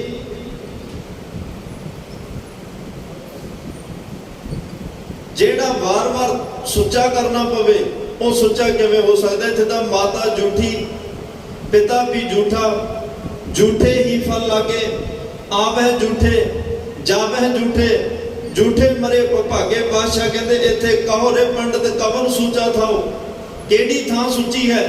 ਇੱਥੇ ਆਉਣਾ ਵੀ, ਆਉਣ ਲੱਗਿਆ ਵੀ ਝੂਠਾ, ਰਿਹਾ ਵੀ ਝੂਠਾ, ਜਾਣ ਲੱਗਿਆ ਝੂਠਾ। ਤੇ ਹੱਥ ਨੂੰ ਵਾਰ-ਵਾਰ ਧੋਣ ਨਾਲ ਮਾੜਾ ਜਿਹਾ ਮੁਖ ਤੇ ਹੱਥ ਲੱਗਿਆ ਸੀ, ਉਸੇ ਵੇਲੇ ਕਹਿੰਦੇ ਆ ਝੂਠਾ ਹੋ ਗਿਆ। ਹੱਥ ਸਾਫ਼ ਕੀਤੇ ਜਾ ਸਕਦੇ ਆ। ਸੁੱਚਾ ਤਾਂ ਕੇਵਲ ਮਨ ਨੇ ਪਰਮਾਤਮਾ ਦੇ ਨਾਮ ਨਾਲ ਹੋਣਾ ਹੈ। ਤਾਂ ਮਹਾਰਾਜ ਸਾਹਿਬ ਕਹਿੰਦੇ ਆ ਭਾਈ ਵਸਤ ਪਖਾਲ ਪਖਾਲੇ ਕਾਇਆ, ਆਪੇ ਸੰਜਮ ਧੋਵੇ, ਅੰਦਰ ਮੈਲ ਲੱਗੀ ਨਹੀਂ ਜਾਣਾ, ਬਾਹਰੋਂ ਮਲਮਲ ਧੋਵੇ। ਇਹ ਇਨਸਾਨ ਜੋ ਇਹਨੂੰ ਧਰਮ ਦੱਸਿਆ ਗਿਆ, ਸਮਝਾਇਆ ਗਿਆ, ਇਹਦੇ ਗਲ ਪਾਇਆ ਗਿਆ। ਬਾਹਰੀ ਇਸ਼ਨਾਨ ਕਰਨਾ ਇਹਨੂੰ ਇੱਕ ਧਰਮ ਦਾ ਕਰਮ ਸਮਝਾ ਦਿੱਤਾ ਗਿਆ। ਬਾਹਰ ਜਾ ਕੇ ਤੀਰਥ ਇਸ਼ਨਾਨਾਂ ਤੇ ਮੈਂ ਇਸ ਗੱਲ ਨੂੰ ਕੰਡੈਮ ਨਹੀਂ ਕਰਦਾ। ਅੱਜ ਅਸੀਂ ਸਿੰਘ ਸ਼ਹੀਦਾਂ ਹੁੰਦੇ ਆ, ਇਸ਼ਨਾਨ ਕਰਨਾ ਸਾਡੀ ਦਿਲੀ ਇੱਛਾ। ਹਰਮੰਦਰ ਸਾਹਿਬ ਜਾਓ, ਇਸ਼ਨਾਨ ਕਰਨਾ ਸਾਡੀ ਦਿਲੀ ਇੱਛਾ, ਮਨ ਦੀ ਇੱਛਾ ਹੁੰਦੀ ਹੈ। ਬਲਕਿ ਅਸੀਂ ਅਰਦਾਸ ਵਿੱਚ ਵੀ ਇਹੀ ਮੰਗਦੇ ਹਾਂ, ਸ਼੍ਰੀ ਅੰਮ੍ਰਿਤਸਰ ਸਾਹਿਬ ਜੀ ਦੇ ਦਰਸ਼ਨ ਇਸ਼ਨਾਨ ਬਖਸ਼ੋ। ਮਹਾਰਾਜ ਸਾਹਿਬ ਕਹਿੰਦੇ ਭਾਈ ਤਨ ਦਾ ਇਸ਼ਨਾਨ ਮੁਬਾਰਕ ਦੂਰੋਂ ਚੱਲ ਕੇ ਆਇਆ, ਤਨ ਤੇ ਮਿੱਟੀ ਘੱਟਾ ਲੱਗਿਆ ਹੋਏਗਾ। ਪਹਿਲਾਂ ਤਨ ਦੀ ਸਵੱਛਤਾ ਜ਼ਰੂਰੀ ਹੈ, ਕਰ ਪਹਿਲਾਂ ਤਨ ਦੀ ਸਫਾਈ ਕਰ, ਪਹਿਲਾਂ ਇਸ਼ਨਾਨ। ਇੱਕ ਤਾਂ ਸੁਚੇਤ ਹੋ ਜਾਏਗਾ ਕਿਉਂਕਿ 70% ਬਾਡੀ ਦੇ ਵਿੱਚ ਪਾਣੀ ਹੈ ਸਾਡੇ। ਜਦੋਂ ਬਾਹਰਲਾ ਪਾਣੀ ਸਰੀਰ ਨੂੰ ਟੱਚ, ਬਾਡੀ ਨੂੰ ਟੱਚ ਕਰਦਾ ਹੈ, ਅੰਦਰਲਾ ਪਾਣੀ ਐਕਟੀਵੇਟ ਹੋ ਜਾਂਦਾ ਹੈ। ਤਾਂ ਹੀ ਅਸੀਂ ਕਹਿੰਦੇ ਹਾਂ ਜੀ ਇਸ਼ਨਾਨ ਕਰਕੇ ਆਲਸ ਲੈ ਗਿਆ, ਥਕੇਵਾ ਲੈ ਗਿਆ, ਅੰਦਰ ਦਾ ਪਾਣੀ ਬਾਡੀ ਦਾ ਐਕਟੀਵੇਟ ਹੋ ਜਾਂਦਾ ਹੈ। ਤੇ ਉਹ ਥਕੇਵਾਂ ਲੈ ਜਾਂਦਾ ਹੈ ਤੇ ਅਸੀਂ ਸੁਚੇਤ ਹੋ ਜਾਂਦੇ ਆ। ਇਸੇ ਕਰਕੇ ਮਹਾਰਾਜ ਨੇ ਕਿਹਾ ਸੀ ਇਸ਼ਨਾਨ ਕਰਕੇ ਫਿਰ ਬੰਦਗੀ 'ਚ ਬੈਠੀ ਤਾਂ ਕਿ ਆਲਸ ਉਤਰ ਜਾਏ, ਨੀਂਦਰਾ ਉਤਰ ਜਾਏ ਤੇ ਜਿਹੜੀ ਨੀਂਦ ਰੜਕਦੀ ਹੈ ਉਹ ਤੇਰੀ ਉਤਰ ਜਾਏ। ਇਸ਼ਨਾਨ ਕਰਕੇ ਸਿਮਰਨ 'ਚ ਬੈਠੀ ਤਾਂ ਕਿ ਸੁਚੇਤ ਹੋ ਜਾਏ। ਖੈਰ ਸਾਨੂੰ ਇਸ਼ਨਾਨ ਦਾ ਅੱਜ ਭੱਟ ਸਾਹਿਬਾਨ ਕਹਿ ਰਹੇ ਆ ਕਿ ਨਾਮ ਨਹਾਵਣ, ਧੰਨ ਗੁਰੂ ਅਮਰਦਾਸ ਕਹਿ ਰਿਹਾ ਮੇਰਾ ਨਹਾਵਣਾ ਕੀ ਹੈ ਭਾਈ, ਮੇਰਾ ਇਸ਼ਨਾਨ ਕੀ ਹੈ। ਮਹਾਰਾਜ ਸਾਹਿਬ ਨੇ ਬੜੀ ਨਵੇਕਲੀ ਵਿਚਾਰ ਦਿੱਤੀ ਕਿ ਇਨਸਾਨ ਤੋਂ ਬਾਹਰੋਂ ਮਲ ਕੇ ਧੋ ਰਿਹਾ ਹੈ, ਤਨ ਨੂੰ ਬੜਾ ਸਾਫ਼ ਸੁਥਰਾ ਰੱਖ ਰਿਹਾ ਹੈ, ਤਨ ਨੂੰ ਬੜੇ ਤਰੀਕਿਆਂ ਨਾਲ ਇਹਦੇ ਸੁਗੰਧੀਆਂ ਵੀ ਲਾਈਆਂ, ਬੜਾ ਕੁਛ ਕੀਤਾ, ਪਰ ਕੁਝ ਸਮੇਂ ਬਾਅਦ ਫਿਰ ਮੈਲਾ ਹੋ ਗਿਆ। ਕੁਝ ਸਮੇਂ ਬਾਅਦ ਉਹ ਸੁਗੰਧੀਆਂ ਬਦਬੂ 'ਚ ਬਦਲ ਗਈਆਂ, ਫਿਰ ਨਹਾਵਣਾ ਪਿਆ, ਫਿਰ ਕੱਪੜੇ ਬਦਲਨੇ ਪਏ, ਫਿਰ ਇਸ਼ਨਾਨ ਬੜਾ, ਫਿਰ ਸਭ ਕੁਝ ਦੁਬਾਰਾ ਕਰਨਾ ਪਿਆ। ਜੇ ਤੂੰ ਮਨ ਸੁੱਚਾ ਕਰ ਲੈਂਦਾ, ਮਨ ਨੂੰ ਸਵੱਛ ਕਰ ਲੈਂਦਾ, ਮਨ ਨੂੰ ਨਿਰਮਲ ਕਰ ਲੈਂਦਾ, ਤਨ ਨਿਰਮਲ ਰਹਿੰਦਾ ਨਾ ਰਹਿੰਦਾ।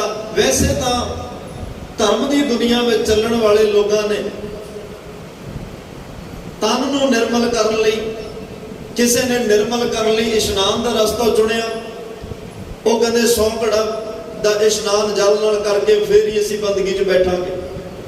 ਕੋਈ ਕਹਿੰਦਾ ਸਣ ਕੇ ਅਸੀਂ ਇਸ਼ਨਾਨ ਕਰਕੇ ਬੰਦਗੀ 'ਚ ਬੈਠਣਾ।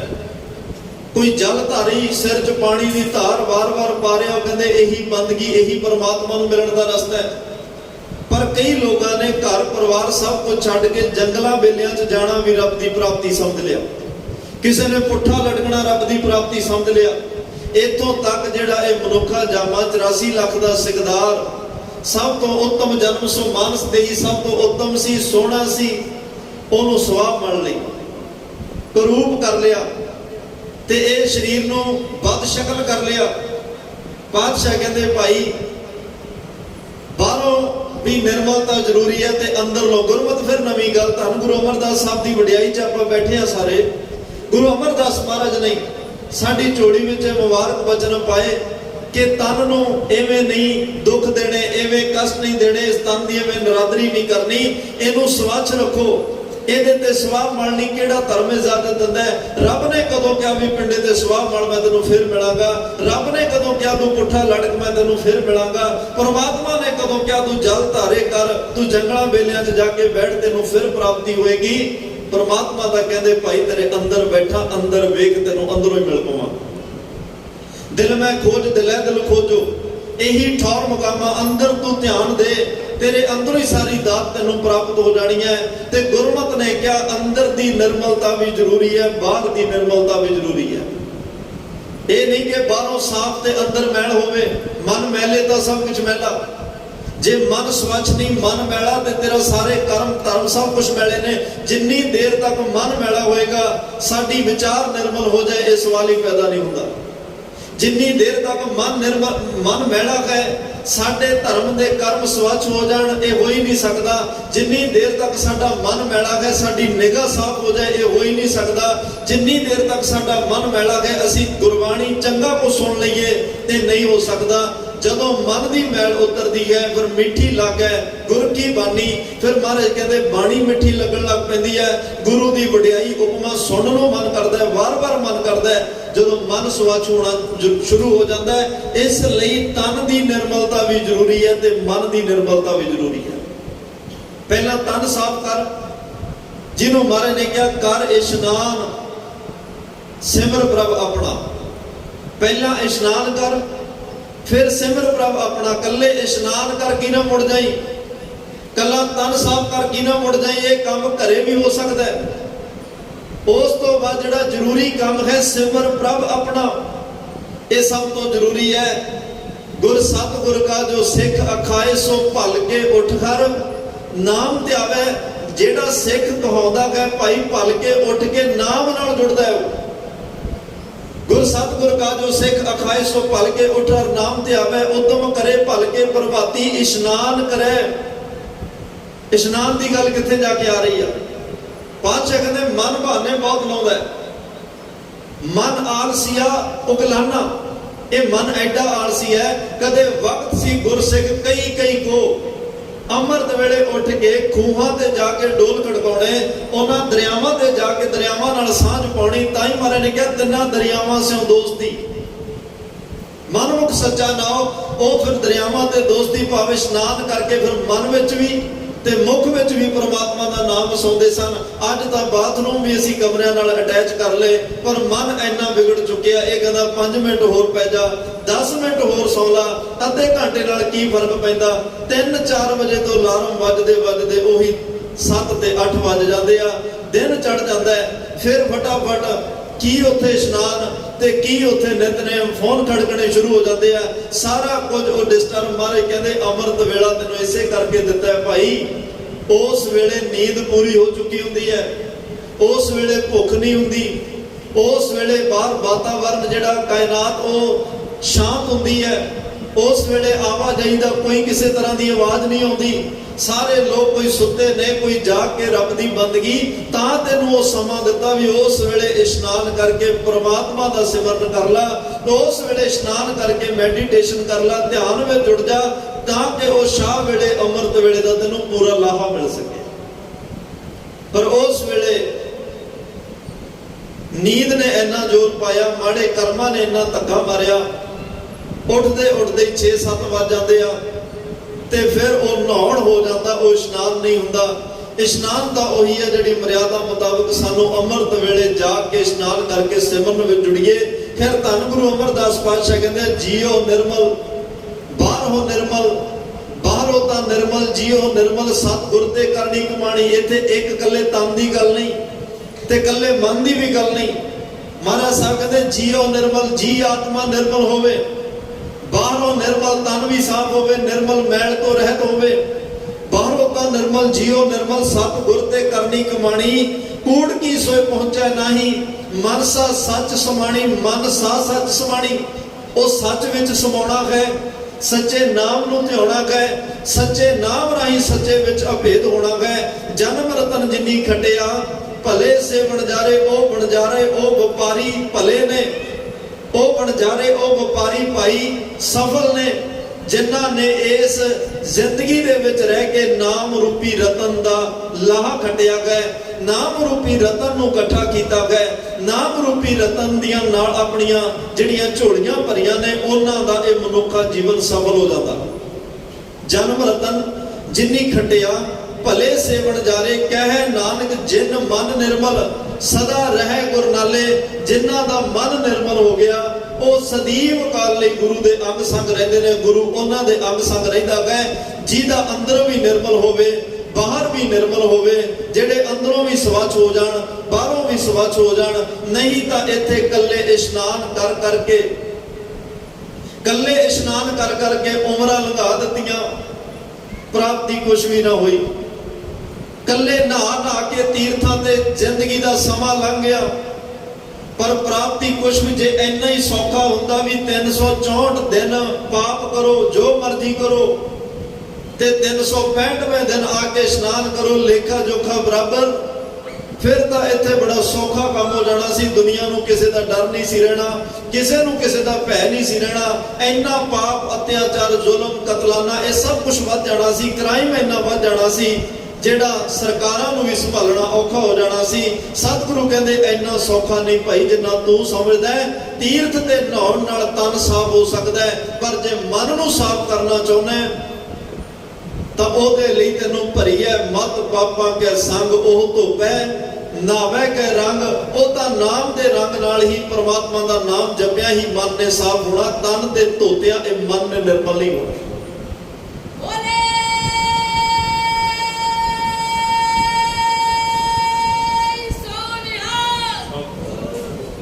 ਧੰਨ ਸ਼੍ਰੀ ਗੁਰੂ ਅਮਰਦਾਸ ਪਾਤਸ਼ਾਹ ਜਿਨ੍ਹਾਂ ਦੇ ਮੁਬਾਰਕ ਬਚਨ ਆਪਾਂ ਵਿਚਾਰ ਰਹੇ ਹਾਂ। ਧੰਨ ਗੁਰੂ ਅਮਰਦਾਸ ਸਾਹਿਬ ਕਹਿੰਦੇ ਕਿਸੇ ਦੀ ਗੱਲ ਕੀ ਕਰਾਂ, ਮੈਂ ਤਾਂ ਆਪ ਲੰਬਾ ਸਮਾਂ ਤੀਰਥ ਇਸ਼ਨਾਨਾਂ ਤੇ ਜਾਂਦਾ ਰਿਹਾ। ਵੱਡੇ ਵਡੇਰੇ ਜਾਂਦੇ ਸੀ, ਮੈਂ ਵੀ ਜਾਣ ਲੱਗ ਪਿਆ। ਅੱਜ 19ਵੀਂ ਵਾਰ ਗਿਆ। ਇੱਕ ਰੱਬ ਦੀ ਬਖਸ਼ੀ ਰੂਹ ਇੱਕ ਬ੍ਰਹਮਚਾਰੀ ਮਿਲਿਆ, ਪੈਰ ਵਿੱਚ ਪਦਮ ਰੇਖਾ ਨੂੰ ਵੇਖਿਆ, ਨਾਲ ਹੀ ਸਹਿਜ ਸੁਭਾਇਕ ਬਚਨ ਸੀ ਕਿ ਆਉਣ ਵਾਲੇ ਸਮੇਂ 'ਚ ਤੁਸੀਂ ਜਾਂ ਗੁਰੂ ਪੀਰ ਸਦਾਓਗੇ ਜਾਂ ਚੱਕਰਵਰਤੀ ਬਾਦਸ਼ਾਹ ਬਣੋਗੇ। ਉਮਰ ਵੀ ਅੱਜ 60 ਕੇ ਬੁਢੇਪਾ ਆਵੇ, ਉਸ ਪਾਸੇ ਨੂੰ ਅੱਗਾ ਨੇੜਾ ਆਇਆ, ਪਿੱਛਾ ਰਿਹਾ, ਦੂਰ ਜ਼ਿੰਦਗੀ ਦਾ ਪੜਾਅ ਉਧਰ ਨੂੰ ਜਾ ਰਿਹਾ। ਜ਼ਿੰਦਗੀ ਦਾ ਪੈਂਡਾ ਉਧਰ ਨੂੰ ਜਾ ਰਿਹਾ। ਤਾਂ ਪਰ ਇੱਕ ਗੱਲ ਰਮਜ ਪਾਉਣ ਵਾਲੇ ਨੇ ਵੱਡੀ ਪਾ ਦਿੱਤੀ ਤੇ ਬਾਬਾ ਅਮਰਦਾਸ ਜੀ ਨੇ ਕਿਹਾ ਹੁਣ ਜਿਹੜੇ ਇਹ ਸਮੇਂ ਬਚੇ ਨੇ ਭਾਈ ਛਤਰਪਤੀ ਰਾਜੇ ਚੱਕਰਵਰਤੀ ਰਾਜੇ ਬਣਦਾ ਜਾਂ ਗੁਰੂ ਪੀਰ ਬਣਦਾ ਕੋਈ ਚੰਗਾ ਕਰਮ ਨਹੀਂ, ਕੋਈ ਚੰਗਾ ਧਰਮ ਨਹੀਂ, ਕੋਈ ਸੇਵਾ ਨਹੀਂ, ਕੋਈ ਇਹੋ ਜਿਹਾ ਪੁੰਨਦਾਨ ਨਹੀਂ ਜਿਹਦੀ ਕਰਕੇ ਇਹਨਾਂ ਗੱਲਾਂ ਦੀ ਆਸ ਰੱਖੀ ਜਾਵੇ। ਚਲੋ ਖੈਰ ਗੱਲ ਆਈ ਗਈ ਕੀਤੀ, ਸਮਾਂ ਆਪਣੀ ਤੋਰ ਤੁਰਿਆ। ਉਸ ਬ੍ਰਹਮਚਾਰੀ ਨੇ ਕਿਹਾ ਵਾਪਸ ਚੱਲਦੇ ਆ, ਅੰਮ੍ਰਿਤਸਰ ਦਾ ਇਲਾਕਾ ਉਹਦਾ ਹੈ, ਅੰਮ੍ਰਿਤਸਰ ਸਾਹਿਬ ਦਾ ਇਲਾਕਾ ਅਮਰਦਾਸ ਜੀ ਦਾ। ਉਹਨਾਂ ਕਿਹਾ ਤੀਰਥ ਇਸ਼ਨਾਨ ਕਰਕੇ ਚੱਲਿਆ ਤੇ ਆਪਾਂ ਆਪੋ ਆਪਣੇ ਘਰਾਂ ਨੂੰ ਇਕੱਠੇ ਚੱਲਾਂਗੇ। ਦੋਵੇਂ ਇਕੱਠੇ ਤੁਰੇ ਤੇ ਤੁਰਨ ਲੱਗਿਆ ਉਸ ਬ੍ਰਹਮਚਾਰੀ ਨੇ ਇੱਕ ਗੱਲ ਕਹੀ, ਅਮਰਦਾਸ ਇੱਕ ਗੱਲ ਮੇਰੀ ਧਿਆਨ ਵਿੱਚ ਰੱਖੀ, ਸਾਰੇ ਰਸਤੇ ਜਿੰਨੇ ਦਿਨ ਆਪਾਂ ਇਕੱਠਿਆਂ ਨੇ ਜਾਣਾ ਜਾਂ ਤਾਂ ਰੱਬ ਦੀਆਂ ਗੱਲਾਂ ਸੁਣੀ ਤੇ ਜਾਂ ਰੱਬ ਦੀਆਂ ਗੱਲਾਂ ਸੁਣਾਈ, ਆਪਾਂ ਦੂਜੀ ਕੋਈ ਗੱਲ ਨਹੀਂ ਕਰਨੀ। ਅੱਜ ਤੀਰਥ ਯਾਤਰਾ ਤੇ ਆਪਾਂ ਵੀ ਜਾਂਦੇ ਆ, ਇਸ ਗੱਲ ਨੂੰ ਅੱਜ ਪੱਲੇ ਬੰਨ ਲਈਏ। ਜਦੋਂ ਕਿਸੇ ਧਾਰਮਿਕ ਧਾਮ ਤੇ ਜਾਣਾ, ਤੀਰਥ ਯਾਤਰਾ ਤੇ ਜਾਣਾ, ਉਦੋਂ ਕੋਸ਼ਿਸ਼ ਕਰਿਓ ਕਿ ਦੁਨਿਆਵੀ ਗੱਲ ਕੋਈ ਨਾ ਹੋਵੇ, ਕਿਸੇ ਮਨੁੱਖ ਦੀ ਗੱਲ ਕੋਈ ਨਾ ਹੋਵੇ, ਕਿਸੇ ਦੀ ਨਿੰਦਿਆ ਚੁਗਲੀ ਕੋਈ ਨਾ ਹੋਵੇ। ਜਿੰਨੇ ਦਿਨ ਤੁਸੀਂ ਯਾਤਰਾ ਕਰਨੀ ਆ, ਤੀਰਥ ਇਸ਼ਨਾਨ ਕਰਨੇ ਆ, ਉਹਨੇ ਦਿਨ ਕੇਵਲ ਤੇ ਕੇਵਲ ਜਿਸ ਗੁਰੂ ਦੇ ਗੁਰਸਥਾਨ ਤੇ ਗਏ ਹੋ, ਕਮ ਸੇ ਕਮ ਉਹਦੀਆਂ ਗੱਲਾਂ ਕਰ ਲਓ, ਉਹਨਾਂ ਦੀਆਂ ਕਥਾ ਕਹਾਣੀਆਂ, ਉਹਨਾਂ ਦੇ ਜੀਵਨ ਇਤਿਹਾਸ ਨੂੰ ਪੜ੍ਹ ਤੇ ਸੁਣ ਲਓ, ਤਾਂ ਕਿ ਆ ਕੇ ਆਪਣੇ ਬੱਚਿਆਂ ਨੂੰ ਦੱਸ ਸਕੋ ਅਸੀਂ ਕਿਸ ਗੁਰੂ ਘਰ ਗਏ ਤੇ ਉੱਥੋਂ ਦਾ ਇਤਿਹਾਸ ਕੀ ਹੈ। ਅੱਜ ਅਸੀਂ ਜਾ ਕੇ ਫਿਰ ਇੱਕ ਪੌ ਲੱਥੀ ਨਾਤਿਆਂ ਦੋਏ ਪਾਚੜੀ ਅਸੋਰ, ਅੱਜ ਜਾਣੇ ਦਾ ਪਾਪ ਲਾਉਣ ਵਾਸਤੇ ਆ, ਪਰ ਜਦੋਂ ਉਥੋਂ ਉਪਦੇਸ਼ ਕੋਈ ਨਹੀਂ। ਕਿਉਂਕਿ ਤੀਰਥ ਇਸ਼ਨਾਨਾਂ ਤੇ ਬੜੇ ਤੀਰਥ ਧਾਮ ਬਣਾ ਦਿੱਤੇ, ਉਹਨਾਂ ਤੇ ਤਨ ਨੂੰ ਸਾਫ਼ ਕਰਨ ਦੇ ਤਾਂ ਬੜੇ ਪ੍ਰਬੰਧ ਕੀਤੇ ਗਏ ਆ, ਪਰ ਮਨ ਨੂੰ ਸਾਫ਼ ਕਰਨ ਦਾ ਕਿਤੇ ਕੋਈ ਪ੍ਰਬੰਧ ਨਹੀਂ। ਮਨ ਨੂੰ ਸਾਫ਼ ਕਰਨ ਦਾ ਕਿਤੇ ਕੋਈ ਉਦਮ ਨਹੀਂ ਕੀਤਾ ਗਿਆ, ਮਨ ਨੂੰ ਨਿਰਮਲ ਕਰਨ ਲਈ ਕਿਤੇ ਕੋਈ ਉਹੋ ਜਿਹਾ ਉਪਦੇਸ਼ ਨਹੀਂ ਰੱਖਿਆ ਗਿਆ ਜਿਹਦੇ ਨਾਲ ਮਨ ਵੀ ਨਿਰਮਲ ਹੋ ਜਾਏ। ਇਹ ਕੇਵਲ ਤੁਹਾਨੂੰ ਧੰਨ ਸ਼੍ਰੀ ਗੁਰੂ ਅਮਰਦਾਸ ਪਾਤਸ਼ਾਹ ਦੇ ਘਰ ਵਿੱਚ, ਧੰਨ ਸ਼੍ਰੀ ਗੁਰੂ ਰਾਮਦਾਸ ਪਾਤਸ਼ਾਹ ਦੇ ਘਰ ਵਿੱਚ, ਸਿੰਘ ਸ਼ਹੀਦਾਂ ਦੇ ਘਰ ਵਿੱਚ ਇਹੋ ਜਿਹੀਆਂ ਦਾਤਾਂ ਮਿਲਣਗੀਆਂ ਜਿੱਥੇ ਤਨ ਸਾਫ਼ ਕਰਨ ਵਾਸਤੇ ਪਾਣੀ ਦਾ ਸਰੋਵਰ ਹੈ ਤੇ ਜਿੱਥੇ ਮਨ ਸਾਫ਼ ਕਰਨ ਵਾਸਤੇ ਬਾਣੀ ਦਾ ਸਮੁੰਦਰ ਹੈ। ਇੱਥੇ ਤਨ ਵੀ ਸਾਫ਼, ਇੱਥੇ ਮਨ ਵੀ ਸਾਫ਼, ਇੱਥੇ ਜੀਓ ਨਿਰਮਲ ਬਾਹਰੋਂ ਨਿਰਮਲ, ਦੋਵੇਂ ਦਾਤਾਂ ਇਸ ਘਰ ਵਿੱਚੋਂ ਮਿਲਦੀਆਂ। ਇਕੱਠੇ ਤੁਰੇ ਨੇ, ਰੱਬ ਦੀਆਂ ਬਾਤਾਂ ਪਾਉਂਦੇ ਆ ਰਹੇ ਨੇ। ਬਾਬਾ ਅਮਰਦਾਸ ਨੇ ਕਿਹਾ ਕੁਝ ਦਿਨ ਮੇਰੇ ਕੋਲ ਰਹੋ, ਚਲੇ ਤੁਸੀਂ ਜਾਣਾ ਗਏ। ਬ੍ਰਹਮਚਾਰੀ ਕੁਝ ਦਿਨ ਬਾਸਰ ਕੇ ਗੱਲਾਂ ਬਾਬਾ ਅਮਰਦਾਸ ਕੋਲੇ ਰੁਕੇ ਨੇ ਤੇ ਅੱਜ ਜਾਣ ਦਾ ਵੇਲਾ ਆਇਆ। ਕੁਝ ਕਦਮ ਕੁਝ ਦੂਰੀ ਛੱਡਣ ਗਏ ਨੇ ਬਾਬਾ ਅਮਰਦਾਸ। ਅੱਜ 60 ਦੇ ਨੇੜੇ ਉਮਰ ਗਏ ਤੇ ਅਚਾਨਕ ਬ੍ਰਹਮਚਾਰੀ ਨੇ ਜਾਣ ਲੱਗੇ ਪੁੱਛ ਲਿਆ, ਅਮਰਦਾਸ ਇੰਨੇ ਦਿਨ ਇਕੱਠੇ ਰਹੇ ਆ ਤੇ ਮੈਂ ਇੱਕ ਗੱਲ ਤਾਂ ਪੁੱਛਣੀ ਭੁੱਲ ਗਿਆ, ਤੇਰਾ ਗੁਰੂ ਕੌਣ ਹੈ? ਤੇਰੇ ਗੁਰੂ ਦਾ ਨਾਮ ਕੀ? ਬਾਬਾ ਅਮਰਦਾਸ ਨੇ ਨੀਵੀਂ ਪਾ ਕੇ ਕਿਹਾ, ਜੀ ਗੁਰੂ ਦਾ ਹਲੇ ਕੋਈ ਧਾਰਨ ਨਹੀਂ ਕੀਤਾ। ਤੇ ਉਸ ਬ੍ਰਹਮਚਾਰੀ ਦੀ ਰਮਜ਼, ਉਹਦੇ ਬੋਲ ਤਾਂ ਅੱਜ ਐਵੇਂ ਲੰਗੇ ਸੀਨੇ ਨੂੰ ਚੀਰ ਗਏ ਜਿਵੇਂ ਇੱਕ ਸਾਬਣ ਵਿੱਚ ਦੀ ਤਾਰ ਨੂੰ ਲਗਾ ਦੇ ਕੋਈ ਅਮੋਘ ਬਾਣ ਦੀ ਤਰ੍ਹਾਂ ਕਾਲਜੇ 'ਚ ਵਜੇ। ਉਹਨੇ ਮੱਥੇ ਨੂੰ ਹੱਥ ਮਾਰ ਕੇ ਕਿਹਾ, ਉਹ ਅਮਰਦਾਸ ਸਾਰੀ ਉਮਰ ਤੀਰਥਾਂ ਦੇ ਨਹਾ ਲਾ ਕੇ ਤੂੰ ਜੀਵਨ ਵਿਅਰਥ ਗਵਾ ਲਿਆ। ਤੇਰਾ ਜੀਵਨ ਵਿਅਰਥ, ਜ਼ਿੰਦਗੀ ਦੇ ਬੁਢਾਪੇ ਦਾ ਕਬਜ਼ਾ ਹੋ ਚੱਲਿਆ ਤੇ ਕੱਲਾ ਤੇਰਾ ਹੀ ਜੀਵਨ ਵਿਅਰਥ ਨਹੀਂ, ਤੇਰੇ ਨਗੁਰੇ ਦੀ ਸੰਗਤ ਕਰਕੇ ਮੇਰਾ ਵੀ ਕਰਮ ਧਰਮ ਭ੍ਰਿਸ਼ਟ ਹੋ ਚੁੱਕਿਆ। ਜਿਹਦਾ ਗੁਰੂ ਕੋਈ ਨਹੀਂ, ਮੈਂ ਉਹਦੇ ਹੱਥੋਂ ਪਾਣੀ ਪੀਤਾ, ਉਹਦੇ ਦਰਸ਼ਨ ਕੀਤੇ, ਉਹਦੇ ਘਰ ਪ੍ਰਸ਼ਾਦਾ ਛਕਿਆ, ਨਗੁਰੇ ਬੰਦੇ ਨਾਲ ਇੰਨੇ ਦਿਨ ਰਿਹਾ, ਉਹਨੇ ਬੜੀਆਂ ਲਾਹਣਤਾਂ ਪਾਈਆਂ। ਅੱਜ ਉਹ ਤਾਂ ਚਲਾ ਗਿਆ ਕਹਿ ਕੇ, ਪਰ ਬਾਬਾ ਅਮਰਦਾਸ ਦਾ ਚੈਨ ਸੁੱਖ ਨੀਂਦ ਸਭ ਕੁਝ ਖੋ ਗਿਆ। ਅੱਜ ਕਿਸੇ ਨਾਲ ਬੋਲਦੇ ਨਹੀਂ, ਅੱਜ ਤਾਂ ਨੀਰ ਵਹਿ ਚੱਲੇ ਜੀਓ। ਨੇਤਰਾਂ ਚੋਂ ਪਾਣੀ ਜਿਹੜਾ ਉਹ ਤਰਪ ਤਰਪ ਕਰਕੇ ਚੋ ਰਿਹਾ ਹੈ। ਹੁਣ ਤਾਂ ਇੱਕੋ ਹੀ ਢੂੰਡ ਹੈ ਮਨਾ, ਇੰਨਾ ਲੰਬਾ ਸਮਾਂ ਇਸ਼ਨਾਨ ਕਰਕੇ ਸਮਾਂ ਵਿਅਰਥ ਗਵਾ ਲਿਆ। ਸਮਾਂ ਹੀ ਨਹੀਂ, ਬ੍ਰਹਮਚਾਰੀ ਦਾ ਕਹਿੰਦਾ ਜੀਵਨ ਵਿਅਰਥ ਗਿਆ। ਹੁਣ ਬੁਢਾਪੇ ਨੇ ਕਬਜ਼ਾ ਕਰ ਲਿਆ। ਹੁਣ ਇਹੋ ਜਿਹੇ ਮੌਕੇ ਮੈਂ ਕੀ ਕਰ ਸਕਦਾ? ਕਿਹਨੂੰ ਗੁਰੂ ਬਣਾਵਾਂ ਤੇ ਜਿਹੜਾ ਮੁਕਤੀ ਦਾ ਰਾਹ ਦੱਸੇ, ਪਰਮਾਤਮਾ ਨਾਲ ਮੇਰਾ ਮਿਲਾਪ ਕਰਾ ਦੇ। ਅਕਸਰ ਜਦੋਂ ਤਾਂਘ ਹੋਵੇ ਨਾ ਮਿਲਣ ਦੀ, ਪਰਮਾਤਮਾ ਵਿਚੋਲਾ ਵੀ ਕੋਈ ਨਾ ਕੋਈ ਬਣਾ ਦਿੰਦਾ ਹੈ। ਘਰ ਵਿੱਚ ਹੀ ਇਹਨਾਂ ਦੀ ਭਤੀਜ ਨੂੰ ਬੀਬੀ ਅਮਰੋ ਭਾਈ ਜੱਸੂ ਨੂੰ ਵਿਆਹੀ ਹੋਈ ਹੈ, ਧੰਨ ਗੁਰੂ ਅੰਗਦ ਸਾਹਿਬ ਪਾਤਸ਼ਾਹ ਦੀ ਸੁਪੁੱਤਰੀ ਹੈ। ਉਹਦੀ ਰਸਨਾ ਤੋਂ ਬੋਲ ਸੁਣੇ, ਮਾਰੂ ਮਹੱਲਾ ਪਹਿਲਾ ਘਰ ਪਹਿਲਾ, ਕਰਨੀ ਕਾਗਦ ਮਨ ਵਸਵਾਣੀ, ਬੁਰਾ ਭਲਾ ਦੋਏ ਲੇਖ ਪਏ। ज्यों ज्यों किरत चलाए त्यों चलिए तो गुण नाही अंत हरे। ऐसे शब्द में जाके अगे गया, काया आरण मन विच लोहा, पंच अगन ते तलाक रही। ये शरीर काया आरण है, मन विच लोहे की तरह है। पंच विकारां दी अग इहनूं लगी ते जिहड़ी दिन रात मन नूं साड़ रही है। काया आरण मन विच लोहा, पंच अगन ते तलाक रही। कोयले पाप पड़े तिस ऊपर, मन जलिया सन्नी चिंत पई। मन जल रहा, चिंता दी सन्नी ने फड़ फड़ के इस मन नूं इन्ना कसाड़ दिता कि यह मन सड़ सड़ के मनूर हो गया। मनूर ओनू कहते हैं जेड़े लोहे नूं ज्यादा सेक लग जाए वो बरतन जोगा ना रवे, लोहार ओनू घरों बाहर सड़ दिंदा। मन अज सड़ के मनूर हो चुकिया। ब्रह्मचारी रमजा ते अमोघ बाण तिखे बोल बोल गया। घर विच चैन कोई नहीं आ रही, अज अंदर नहीं टिक रहा। अंतर आत्मे अपने आप को कोई सुकून नहीं। हुण तां कोई ढूंढा गुरु मिले, पर ये सड़े सड़ चुके मनूर हुए मन नूं गल नाल कौन लाएगा? इस सड़े हुए मनूर लोहे नूं पारस ते सोने वर्गा कौन करेगा? अगलियां तुकां ने मन नूं इउं तसल्ली दित्ती जिवें कोई जख्म ते मल मिला दे। ओ बचन सन, काया आरण मन विच लोहा, पंच अगन ते तलाक रही। कोयले पाप पड़े तिस ऊपर, मन जलिया सन्नी चिंत पई। भया मनूर कंचन फिर होवे जे गुरु मिले तनेहा। गुरु नानक साहब कहते भाई ये सड़िया होया मनूर होया बेकार होया मन दोबारा फिर कंचन सोने वर्गा हो सकता। पर तां जे गुरु मिले तनेहा, तुहानू पूरा गुरु मिल जाए, समर्थ गुरु मिल जाए, पारस तां नाल ला के लोहे दे सोना बना दिंदा है। पारस लोहे नूं तांबे नूं स्पर्श करे वो सोना बन जाते हैं। पर गुरु पारस दे विच एक खासियत है, एक विलक्षणता है, एक वडप्पण, एक गुण है जिहदे नाल गुरु पारस दे चरण छुआ जाण वो सोने वर्गा नहीं बल्कि अपना रूप कर लेंदा, अपने वर्गा कर लेंदा है। भया मनूर कंचन फिर होवे जे गुरु मिले तनेहा। एक नाम अमृत ओह देवे तो नानक दृष्टस देगा। एक अमृत रूपी नाम दा किणका दे के, अमृत रूपी नाम दी बूंद दे के उस मनुख दा जन्म मरनी नहीं कटदा, लोक परलोक ही सुहेला नहीं करदा, ओनू कंचन वर्गा ही नहीं करदा, बल्कि गुरु अपना रूप बना लेंदा। ये बचना ने खिंच पाई। अपनी नूह नूं पुछया, धीए किहदे बोल? उन्हें क्या गुरु नानक साहब दे? उन्होंने तखत ते कौन? क्या गुरु अंगद साहब ने? उन्हें एक ही गल कही, धीए ना तेरा भी अमर ते ना मेरा भी अमर। तेरी जिंदगी वाल वेखदा तू बाणी पढ़ के सचमुच अमर हो चुकी है, पर मेरे 60 साल की उम्र नूं फरोल के वेख ला, सवाए धक्कियां तो कुछ नहीं निकलेगा, सवाए ठोकरां तो कुछ नहीं निकलेगा। मैनू तो ब्रह्मचारी जाता एक गल कह गया, तेरा जन्म ही व्यर्थ चला गया। ये बचन मैनू टिकन नहीं देंदे, मैनू गुरु को लैके चल। अज बीबी अमरों लैके गई, गुरु अंगद साहब गल ला के मिलने लगे, मेरा कुड़म आया है।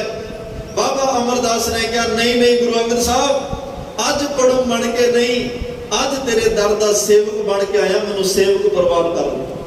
मैं तुहाडे दर सिख बन के आया, मैनू सिख प्रवान करो, कुड़म नहीं बन के आया। मारे कहते जे सेवक बनना वो गागर पई है, गागर चुक लो ते सेवा च जुड़ जाओ। ते अज वो गागर 60 साल की उम्र च चुकी, 12 साल गागर सिर ते रही। कहते ने रोज दरिया चो, ब्यास दरिया चो जल लिया के स्नान कराना। 12 साल इस गल नूं लंघे। वक्त आया, इम्तिहान दियां घड़ियां आईयां ते पास हुए, डिगे जरूर पर जल नहीं डुलन दिता।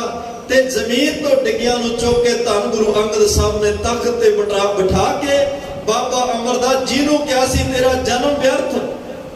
ब्रह्मचारी ने कहा तेरा जन्म व्यर्थ हो गया।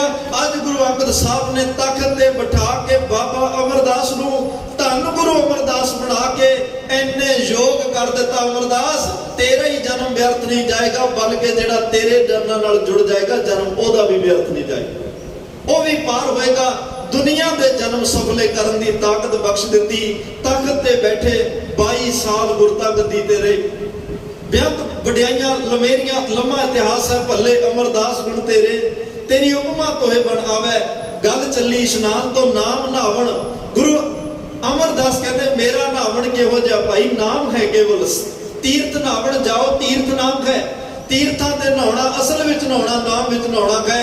अज 22 साल गुरता गद्दी ते विराजमान होने तो बाद दुनिया की झोली च सुख वरताउंदे हुए दुनिया की झोली च खुशियां ते खेड़े पाउंदे हुए, दुनिया की झोली विच सच्चा नाम पाउंदे हुए, दुनिया नूं सेवा और सिमरन की जांच सिखाउंदे हुए अज शरीरक चोले तो ओला करन दा वक्त आया।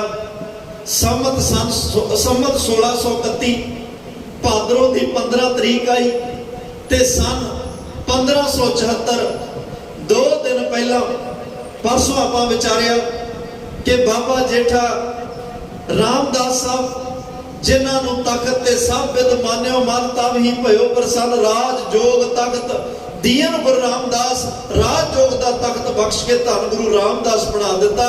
ते अज वक्त आया सारा परिवार कोल इकट्ठा कीता, सिख संगतां नूं सदा दिता, सहज सुभाए बचन निकलिया सी भाई ये हुण शरीर नहीं रहना, इहने जाना। अज गुरु अमरदास साहब दा ज्योति जोत पुरब है, अज गुरु अमरदास पातशाह दा ज्योति जोत पुरब है, सचखंड प्याना है। सारा परिवार गोइंदवाल साहब की धरती कोल बैठे ने, संगतां दे नेत्र सजल ने। धन गुरु अमरदास अज उम्र लमेरी है, 22 साल तखत ते बैठ के बेअंत संगतां दीयां झोलियां भरियां ने। संगत ने पूछया लड़की दे मारे ने कहा गुरु रामदास साडा स्वरूप है। आप मत्था टेकिया, बाबे बुड्ढे ने सारियां ने मत्था टेक के नमस्कार कीती ते पातशाह जान लगे ने। उन्हां समयां च एक रवायत सी, जान जिन्हें जाना चढ़ाई करना ओनू मंजे तो ला के थले बिठाया जाना, ओदे हाथ की तली ते दीवा बाल के रखा जाना ताकि इहने मरण तो बाद जेड़े रस्तियां ते जाना उत्थे बड़ा हनेरा है, आ हाथ ते जगदा दीवा इहनू चानण करदा रहेगा। इहो जिहियां रवायतां कुछ पिंड भरने पत्तलां ते रख के भोजन रखा जाना ते जानवरां नूं इहो जिहा कुछ कीता जाना कि इहनू राह दी खुराक दित्ती जा रही है। पर धन गुरु अमरदास ने कहा भाई मत मैं पिछे कोई रोग सी सो मैं बोल ना पाया, मेरे पिछों किसी ने रोना नहीं, मेरे जान तो बाद भाई किसी ने पिंड नहीं भरने, किसी ने दीवा नहीं जगाउणा, किसी ने कोई भी इहो जिहा मनमत दा कर्म कांड नहीं करना, मैनू ये कुछ चंगा नहीं लगता।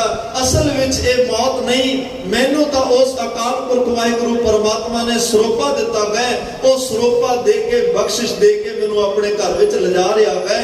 मौत मौत नहीं, साडे लई ये सन्मान दिन है, ये सन्मान योग दा दिन है। मैनू परमात्मा ने नवाजिया सरोपा दे के मैं उहदे घर चलिया, किसी ने रोना नहीं। पातशाह की करिए, तुसी चले जाना असी की करांगे। महाराज कहते अंते सतगुरु बोलिया, मैं पिछे कीर्तन उन्हां दी पड़पोतरे दी बाणी है बाबा सुंदर जी दी रामकली सद।